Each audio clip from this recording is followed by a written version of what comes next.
Hello everyone, welcome back to my channel. Today I'm going to be diving into two of my favorite things in the whole world, and that is books and Survivor. I am a huge Survivor fan. I'm terrible at watching TV, but that is one episode I will never miss. Every Wednesday I'm watching the episodes live, and I just love Survivor. My very first season of Survivor that I ever saw was in the 6th grade, season 22, Redemption Island, starring Boston Rob and Russel Hantz. Not the best season to start with, but as a 6th grader, I didn't know any different and I loved it all the same. Then I rediscovered Survivor in college and binged a bunch of the seasons, and now my fiance and I have started at season 1 and are up through Cagayan, which is 28. I've also watched most of the 40s live, starting with Winners at War. I think the only one I haven't seen is 41 or 42, whichever one Gabler's on. I don't know. I just skipped that one because I didn't have Paramount. So I'm going to be giving some book recommendations based on some of my favorite or just some of the most iconic Survivor players. And I want to give the caveat that I'm giving these recommendations based on who they are on the show and the type of game player they are or the role that they played in Survivor. I do not know any of these people personally. I've never met any of them in real life. And so these recommendations are not based on who I think them to be as people, who I think them to be in their real life. They're based off of what I've seen of them on TV. And I think people need a healthy reminder sometimes that we don't know these people. They're not my friends, they're not my family, but one time I did see Brad and Monica Culpepper in a restaurant, so I would consider them good personal friends, even though I did not say hello or ask for a picture. I also am going to have a couple of title cards that give you a rundown of what seasons these people are on, with the exception that if someone is on Winners at War, I'm going to leave that one off so that it doesn't give any spoilers of who's won a season. Okay, I'm actually going to start with an alliance instead of starting with an individual player because I want to start with the infamous Black Widows Brigade. The Black Widows Brigade is made up of members Parvati Shallow, Amanda Kimmel, Cirie Fields, Natalie Bolton, and Alexis Jones. This is one of the most iconic alliances in Survivor history. They played together on season 16, Micronesia, Fans vs. Favorites, and they are known for just their tight-knit alliance, taking out anyone who spoke against them, and ultimately getting to the end and having one of their members win. They have a great tight bond and unwavering loyalty to each other, but they don't come without a little bit of rivalry within the group or squabbles within the group. While they don't always work together perfectly, at the end of the day, they're still true to their word. And it was just so cool to see a group of strong women really set the bar for what a dangerous alliance looks like. To this day, people are still nervous about a Black Widows Brigade Part 2. With all of that information in mind, the best book recommendation I could think of is, of course, Practical Magic by Alice Hoffman. If you've seen the movie, I will say that the book is very different, but still keeps a lot of key elements of strong women sticking together, taking out the men in their lives, and their relationships and their loyalty doesn't come with a blindness to each other's faults. Practical Magic follows the Owens sisters, who are part of a long line of Owens women who have some degree of magic. The book is whimsical, it is true to the nature of sisterhood, and it's a very beautiful read about resilience and the power of family and sisterhood. I think this is a great book for the Black Widows Brigade because it's really fun, it's got magic, but it's not without a little bit of grit and hard work along the way. So if you are a fan of the Black Widows Brigade, you may be a fan of the book Practical Magic. Taking a hard pivot from strong women to a chaotic man, the next Survivor player that I'm going to talk about is Jonny Fairplay. Jonny Fairplay was on season 7 as well as the first Fans vs. Favorites, and he is known for chaos, for being messy, and for not being afraid to lie, steal, and cheat. Watching Jonny Fairplay play Survivor and interact with other people felt very similar to this book that I'm going to recommend, because this was a book that I felt like I had to read like this, because just the choices that the main character makes baffled me and made me uncomfortable. And much like Jonny Fairplay, who is a very controversial Survivor player, I also think this is a rather controversial book, just in terms of it's got some lovers, but it's definitely got some haters. I don't want to spoil anything about what Jonny Fairplay does on his initial season that makes him so infamous, because it's great to just watch it happen in real time and be baffled that that would happen. Yeah, Jonny Fairplay is known for not being everyone's cup of tea, and frankly, for doing things that many people would disagree with ethically. So, the book that I'm going to recommend for Jonny Fairplay is The Guest by Emma Cline. The Guest follows our main character, Alex, who essentially dates older, wealthy men for a living. That's her full time job. She's pretty good at it, I can't lie. However, the weekend before Labor Day weekend in Long Island, she gets in a bit of a tiff over something she did at a dinner party with the older man that she's seeing, and he kindly asks her to maybe leave his home for the week. She's convinced she can get him back by Labor Day, so she's like, you know what, I just got to make do until then. Just got to kick it in Long Island. And so we watch her with no money, no home, no resources, just the clothes on her back and her cell phone, just lie and manipulate her way through Long Island so that she can physically survive until the next weekend to get her silver fox back. This is a controversial book. Some people really don't like it. This is like a Roman Empire book for me, where I think about it frequently, just contemplating what is going on in this girl's head. Do you ever look at someone and wonder what is going on inside their head? But it reminds me of Jonny Fairplay a lot, because it's both loved and hated, and it just brings a lot of mess to the table. Moving on to a player that's a little bit more universally loved, we've got my man, Boston Rob. Boston Rob has been in quite a few seasons of Survivor. He's definitely a Survivor all-star and one of the most beloved Survivor players of all time. Some people think he's a little overrated, specifically Camilla from 48, but I will always have a soft spot for Boston Rob. He was on the very first season I ever watched, and he really dominates on that season. So he's a player that I'm always going to really enjoy kind of revisiting his arc at Survivor. He's kind of an interesting Survivor player because he's very beloved by fans, and he's someone that people really root for, but at the same time in the game, he is kind of a villain. On his third season of Survivor, which is Heroes vs. Villains, he is on the villains tribe.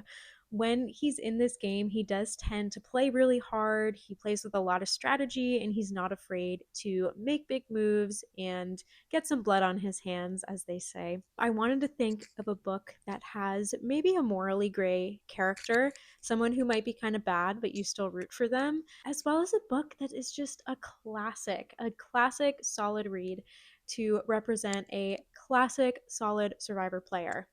So for Boston Rob, I am recommending Vicious by V.E. Schwab. Vicious follows two university students and then into their adulthood.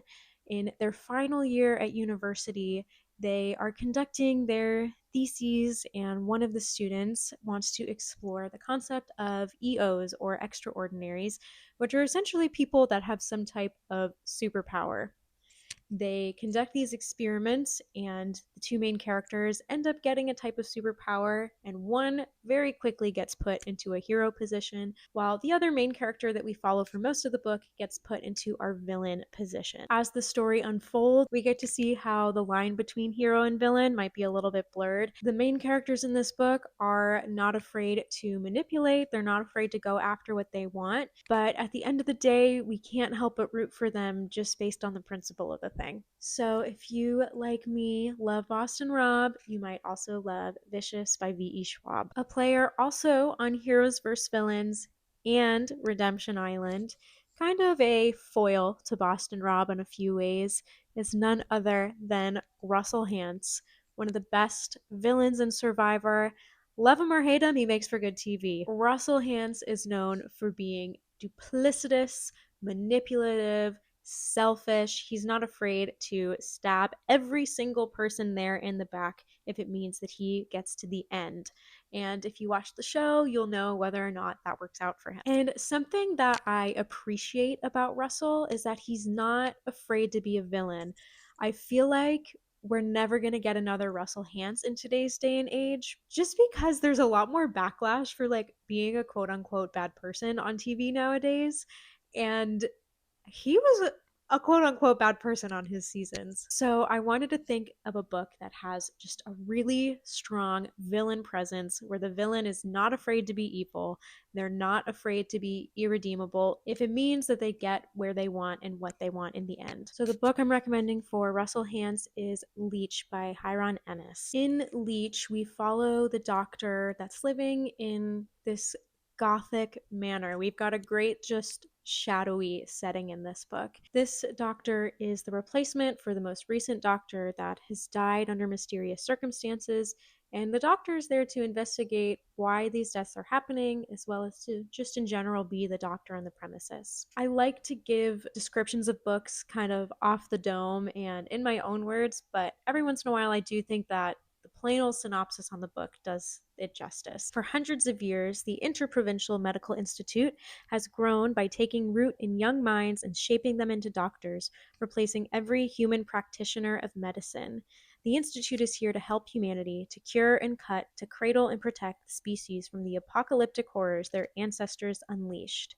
So that gives you a little bit of an insight into where the Leech title might come from with this institute. The Leech or the evil, or just the presence of eeriness in this book, is not afraid to be evil, is not afraid to be irredeemable. Like, it is capital B bad. And it was a really cool book to just watch evil exist, watch a villain exist. Again, I don't know Russel Hantz in person, so I'm not saying these things about him as a human being.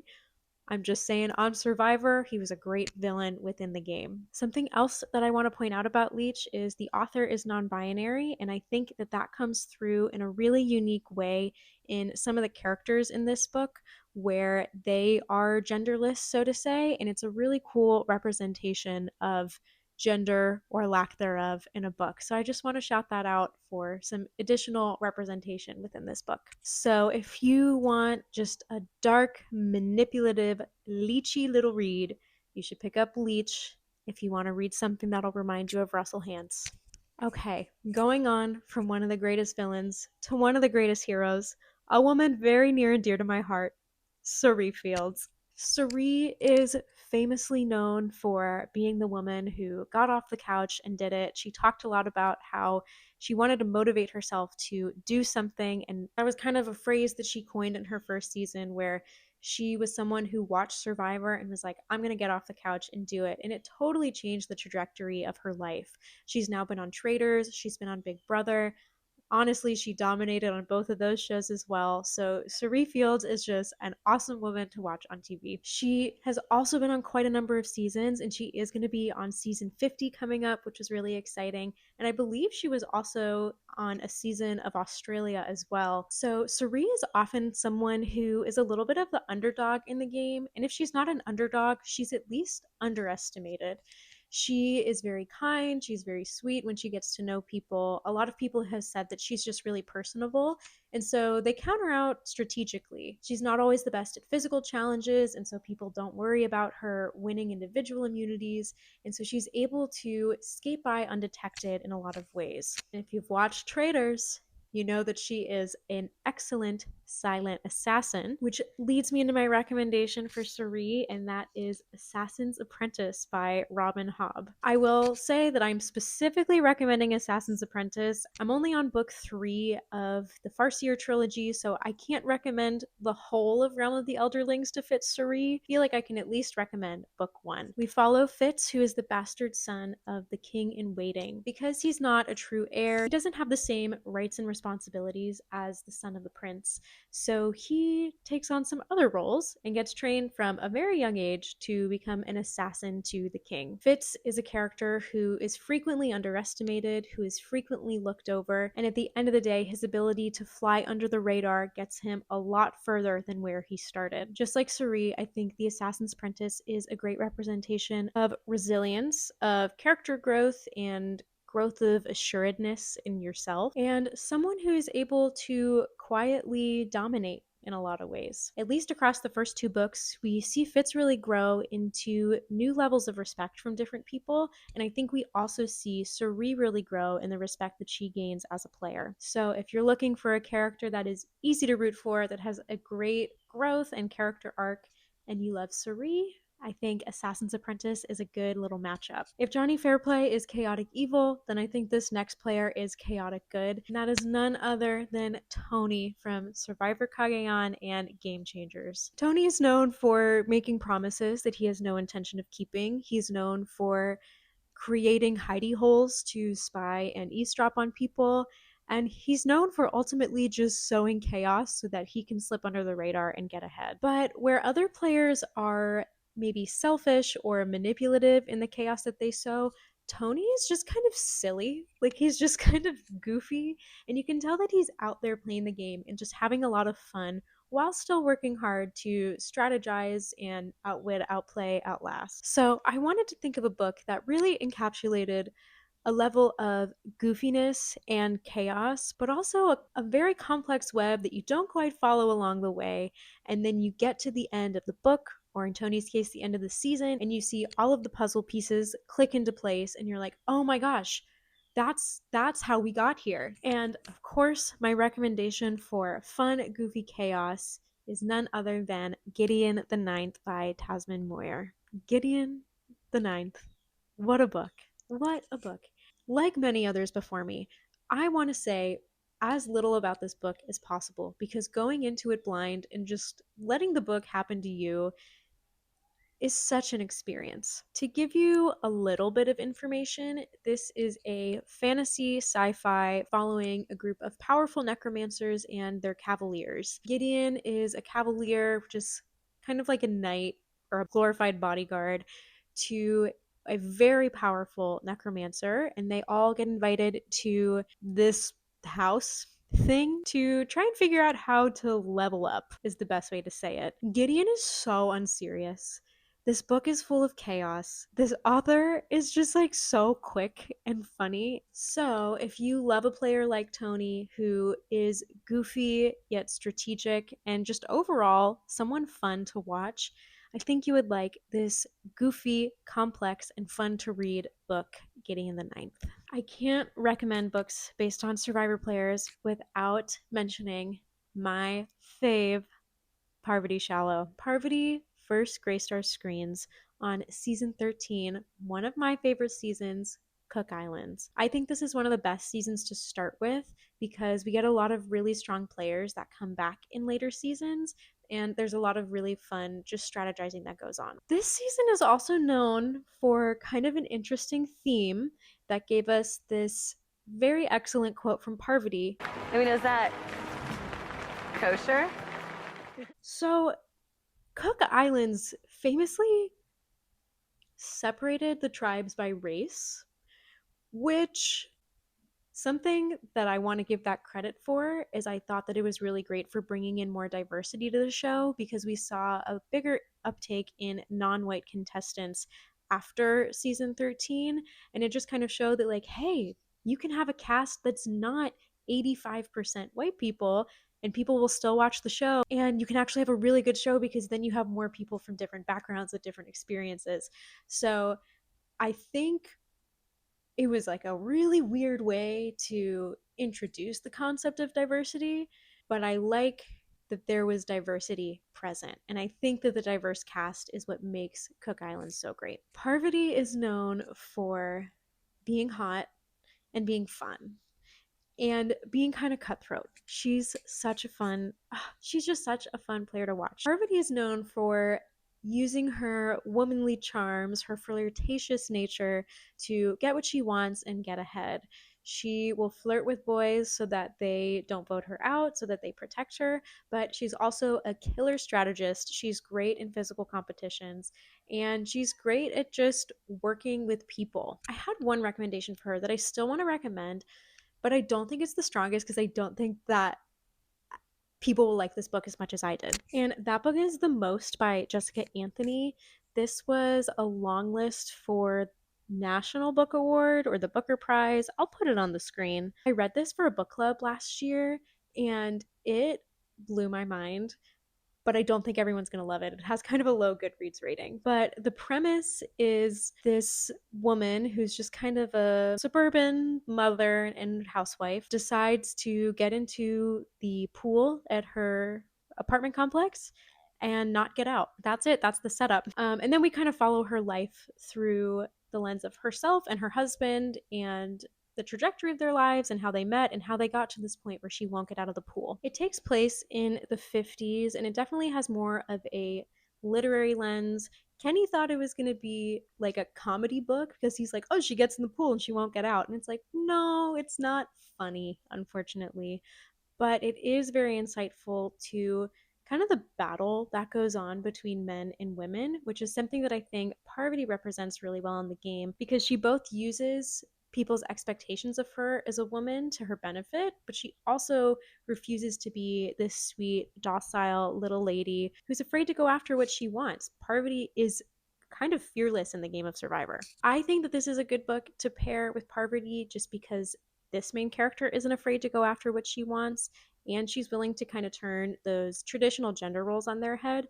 But like I said, I don't know how many people will like this, but I really liked it and I thought it was insightful. I have a lot of thoughts that I want to give on it that kind of spoil it, and so I'm not going to give them. But the recommendation I want to give that I think a lot of people will like, that I still think is fitting, is the Veronica Speedwell series. This is a historical mystery series with a little bit of romance. There's quite a bit of books, and there's some overarching storylines that we follow, but overall, each book can stand on its own with the mystery plot that you get within that book. Our main character, Veronica Speedwell, much like Parvati, is not afraid to use her womanly charms and her flirtatious nature to get what she wants and get ahead. She also doesn't want to just roll over and be a sweet little lady and do what everyone tells her. She wants to do what she wants, and she's going to. Veronica often comes out on top, not without a little bit of scuffles along the way, but she's a hard worker, she's headstrong, she's independent, and she's ultimately just a great, strong female character to follow, just like Parvati on Survivor. Okay, I have a few more people on my list, but I think I'm going to keep it at 8 for today. And if you all have any Survivor players that you want book recommendations for, or if you want to see another video like this, let me know in the comments and I'd be happy to make one because I love talking about Survivor. And there's so many players, so I could do a lot of versions of this video. But the last person I'm going to talk about is kind of a foil to Parvati because they are both argued to be the queen of Survivor for different reasons. And that, of course, is Sandra Diaz-Twine. She, like Parvati and like Boston Rob, has also been on quite a few seasons of Survivor. And she has kind of an interesting arc because she tends to do really well in the game, but she's very rarely in the majority alliance. She's someone that always has her finger on the pulse of the game and has great assessment skills. There's instances where she's not quite able to get the numbers to work out where she wants them to be, but she still sneaks through. She's someone who flies under the radar in a lot of ways, but she also uses herself as a chess piece. She lets someone else move the pieces around, but she knows that if she's the right piece at the right time, it's ultimately going to get her ahead. So that, of course, reminded me of Vis from The Will of the Many. The Will of the Many follows an orphan Vis who gets adopted by a very powerful nobleman in the hierarchy. The hierarchy is essentially this system where people are in different tiers, and the higher up tiers can get the will, which is kind of like the life force from the tiers below them. And so the people at the top have a lot of power. And this is at the bottom of that pyramid with no power, but is given the opportunity by this nobleman to infiltrate the university that ultimately gives people this power. He's a character that's really underestimated, and he is a character, much like Sandra, that lets himself be used as a chess piece. Something I loved about The Will of the Many is that we see him hit walls. We see him have a plan and then it immediately not work out, or he immediately runs into roadblocks, and he always has to figure out how to pivot so that he can get where he needs to be. And I think that that's something that Sandra does as well in the game of Survivor. This is often an underdog or just counted out, and like Sandra, he uses that to his advantage to ultimately get ahead in the world and come out on top when he needs to. So if you love rooting for an underdog character, someone who's able to be a little bit of a snake in the grass, then definitely pick up Will of the Many. Okay, that's all for my Survivor recommendations. Not sponsored, but season 49 of Survivor does start September 24th, so I'll be watching if you want to watch as well. And I'm excited to just see the new players we're going to get. I know there's some guy named the Rizzler who's already slotted for 50, so we'll see how he turns out on this season. But thank you all again for watching this video. Let me know if you want to see any more videos like this in the comments. Don't forget to like, comment, and subscribe, and I'll see you next time. Bye.